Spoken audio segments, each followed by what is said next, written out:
বছরের ব্যবধানে সেই ওলামায়ে কেরাম এখন মুক্ত আকাশে, যারা ওলামায়ে কেরামকে অযথা হয়রানি করেছে তারা এখন গরু ছাগলের মতো জেলখানার ভিতরে বন্দী আছে। কথা কন ঠিক না? এই জন্য এত পারা যাবে না, এত পারা যাবে না। অনেক কথাই মনে আসে, অনেক কথাই মনে আসে। তবে কথা হলো একটা কথা, যে দলেরই হোক না কেন, যেই হই না কেন, বক্তা হোক আর সভাপতি হোক আর প্রধান অতিথি হোক না কেন, আমার দাবি হলো একটাই, সেটা হলো আমরা কেউ কখনোই কোনোভাবেই কথার স্কেল ক্রস করব না।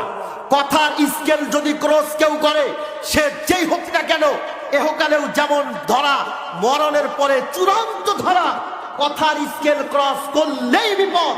এদেশের একজন সাবেক মন্ত্রী, যেই বেটা কথা বলবার পারে না ঠিক মতো, কিন্তু ভাঙ্গা ভাঙ্গা কঠে একটা কথা বলেছিল, যেটা ছিল এদেশের ছাত্র জনতার কাছে চূড়ান্ত কথার স্কেল ক্রস। কি বলেছিল? আসো খেলা হবে। ফখরুল সাহেব পালাবো না, এই কথাটা ছিল তার জন্য কথার চূড়ান্ত স্কেল ক্রস। যেই বাচ্চা এই খেলার কথা বলেছে, এদেশের ছাত্র জনতা জন্য মাঠে নামছে। আল্লাহর বান্দা রাত্রির অন্ধকারে খেলার মাঠ, এমনকি দেশ ছেড়ে পালাতে বাধ্য হয়েছে। যদি আল্লাহর বান্দা দেশে থাকতো, পৃথিবীর মানচিত্র নয়, ফেসবুকে আপলোড হতো কাদের কাকা গেছে মইরা, ইন্না লিল্লাহ নয় আলহামদুলিল্লাহ। কেন কেন এ কথাটা তার জন্য চূড়ান্ত স্কেল ক্রস হয়েছিল।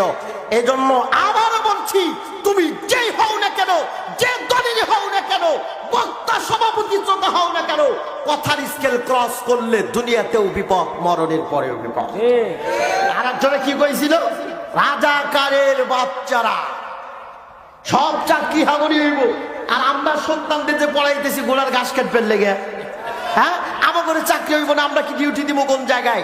এ কথাটা তার জন্য চূড়ান্ত স্কেল ক্রস ছিল, যার কারণে এদেশের ছাত্র জনতা ক্ষিপ্ত হয়ে তার বাবার মাথার উপরে দাঁড়া প্রস্রাব পর্যন্ত করে দিয়েছে। কথা কন ঠিক কিনা?